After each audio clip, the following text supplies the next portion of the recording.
ये तो वोट लेने टाइम में तो आता है, हाथ जोड़ के वोट ले लेता है। तोड़ने टाइम में कुछ नहीं पूछता है, आगे स्टी लगा जाता है, ना उसमें मोहर है ना थप्पा है, कुछ भी नहीं है। कि भाई जहाँ झुग्गी है वहाँ मकान है। अब पीछे को हट रहे हैं, अब तो कह रहे हैं कि भाई जहाँ झुग्गी है वहाँ मैदान है।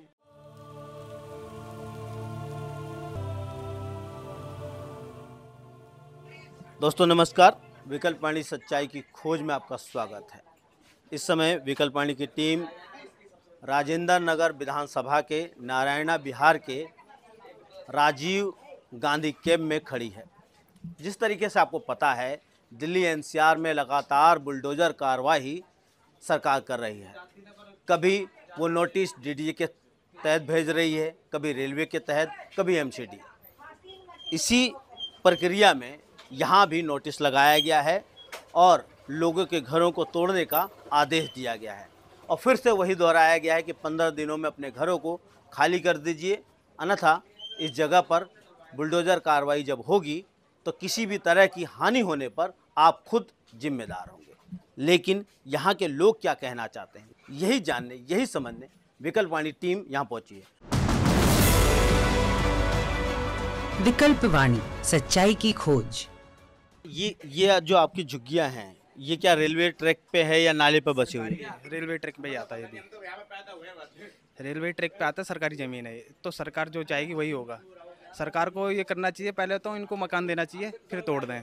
तो मना नहीं कर रहे कि सरकारी ज़मीन हमारी है, हमने खरीदी है। खरीदी नहीं है, बस थोड़ा थोड़ा करके बस गए यहाँ पे आके। ये कह सकते हैं कि अगर यहाँ टूटे तो कहीं ना कहीं पहले बसाओ तो सही। पहले बसाओ फिर तोड़ दो। दोस्तों और भी कुछ लोग हैं जिनसे हम बातचीत करेंगे और समझने की कोशिश करेंगे। ये तो मोदी जी ने कहा था कि भाई जहाँ झुग्गी है वहाँ मकान है। अब मोदी जी तो अब पीछे को हट रहे हैं, अब तो कह रहे हैं कि भाई जहाँ झुग्गी है वहाँ मैदान है ना। तो अब हम जैसे गरीब आदमी कहाँ जाएंगे सर? हैं हम बहुत, चलो किसी के पास जमीन जायदाद है, हमारे पास तो कुछ भी नहीं है सर। हम तो यही होगा कि फिर हम रोड पे डालना पड़ेगा सामान। भाई हम तो कह रहे हैं हमें रहने के लिए मकान दे दो, हम झुग्गी दे देंगे। जहाँ 25% जहाँ 25 गज के प्लॉट मिलते थे वहाँ हमें तुम 12 गज 12.5 गज के दे दो। हम ये नहीं कह रहे कि हमें जो तुमने बिल्डिंगें खड़ी करी हैं हमें बिल्डिंग में रहने के लिए दो। नहीं एक बात बताइए, अब ये जो बुलडोजर कार्रवाई होगी, कहीं जमीन वमीन लिया है आपने? नहीं भैया, कहाँ से लेंगे? 15 साल हो गया आदमी का खत्म हुए। फिर अगर जब तोड़ेंगे तो कहाँ जाओगे आप? कहाँ जाऊंगी, यहीं पड़े रहेंगे, वही बुलडोजर के आगे मर जाएंगे। मोदी के नाम ले ले रोएंगे भूखे प्यासे। मोदी के नाम पे क्यों? उसी ने तो करवा रहा सब कुछ, उसी को वोट दे के बेईमानी करके जीत गया। अब वो हम सबको घर से बेघर कह रहा था कि तुम्हारी पेंसिल बढ़ा दूंगा, 3000 कर दूंगा, 2500 रुपया महीना और दूंगा, और जहाँ झुग्गी है वहीं मकान कर दूंगा। अब जीत गया तो हमें भगा रहा है। लोगों पर डॉक्यूमेंट है सारे? सब कुछ है, सब कुछ है। क्या क्या सब कुछ है? जमीन का पट्टा थोड़ी ना आपके पास? जमीन का पट्टा नहीं है, हम लोग तो बसे हैं। इन तो आधार कार्ड है, बिजली बिल है, राशन कार्ड है, और क्या चाहिए, पिन कार्ड है, सब कुछ है। सब इसी एड्रेस पे? यही एड्रेस पे है। ये तो वोट लेने टाइम में तो आता है, हाथ जोड़ के वोट ले लेता है। अब अभी देखो, तोड़ने टाइम में कुछ नहीं पूछता है, आगे स्टी लगा जाता है, ना उसमें मोहर है ना थप्पा है, कुछ भी नहीं है। ये तो मैं जानता था, पहले भी जमाना में टूटता था तो मोहर लग के आता था टूटने के लिए। अब तो बिना मोहरे के आता है टूटने के लिए। सारे सबूत है, बिजली बिल है, राशन कार्ड है, हर चीज़ है, फिर भी क्यों तोड़ रहा है? क्यों तोड़ रहा है? यह क्या मोदी के हम लोग वोट दे दिया इसकी वजह से टूट रहा है? एक चीज़ बताइए, जब आप लोग यहाँ पे आए थे तो यहाँ किस तरह का कंडीशन था और आज क्या कंडीशन है? पहले यहाँ पे बिल्कुल जैसे देहात में जैसे रहता ना, उस तरह देहाती एरिया जैसे था। अब थोड़ा ज़्यादा ही डेवलप हो गया है, बढ़ गया है डेवलप। ये है कि पहले 10 थी, अब 500 हो गए हैं। इतना फर्क हो, मतलब झुग्गियाँ बढ़ते गए? हाँ झुग्गियाँ बढ़ती गई। अच्छा। कोई आए थे, वो बोल रहे थे कि मतलब झुग्गी टूटेगी नहीं, अगर टूटती है तो हमारा कॉलर पकड़े, तो हम तो उधर ही जाएंगे उनके पास ही।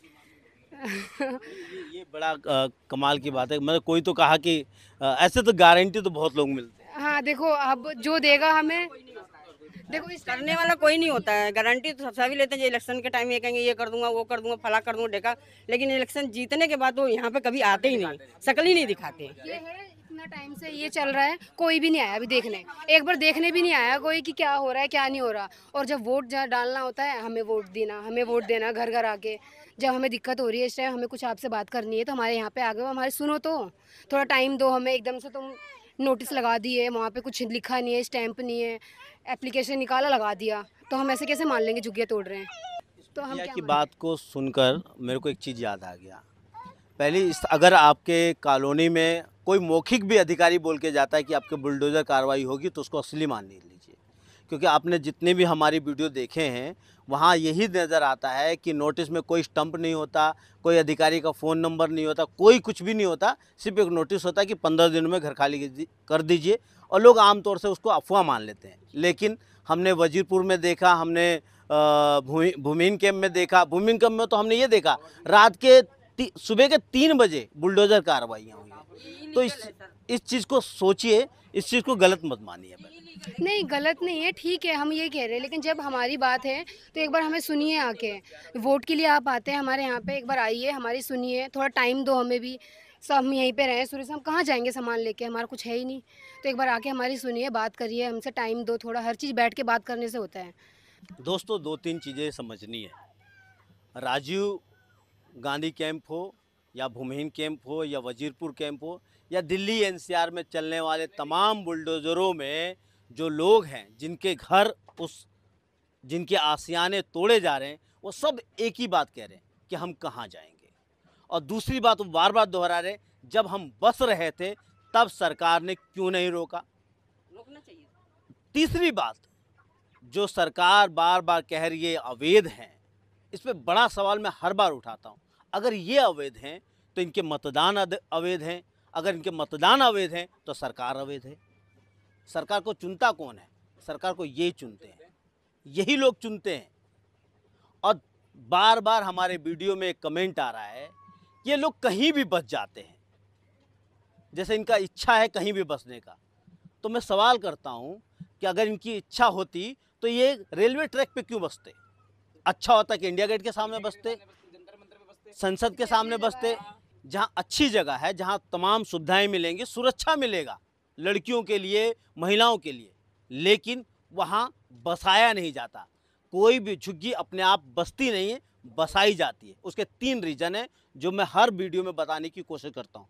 पहला कि बहुत ही कम वेतन पर ज़्यादा मेहनत करने वाले सस्ते मजदूर मिलते हैं।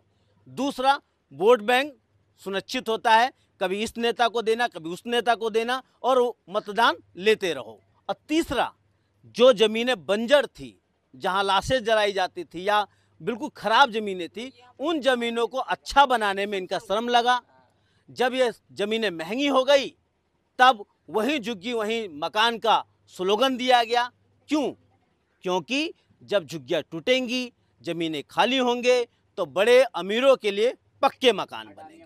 इन्हीं सब चीज़ों को समझना है। जबकि सरकार का फ़र्ज है, राज्य का फ़र्ज है, इन मज़दूरों के लिए जो अपने खून और पसीने से दिल्ली को संवारते हैं, उनके लिए रोजी रोटी, आवास, उनके बच्चों के लिए शिक्षा, स्वास्थ्य देना इनका फ़र्ज है। लेकिन सरकार और ये पूरी सिस्टम इससे पीछे हट रही है। इसके बारे में आप क्या सोचते हैं, आप क्या समझते हैं? कमेंट कीजिए और देखते रहिए विकल्प वाणी, सच्चाई की खोज।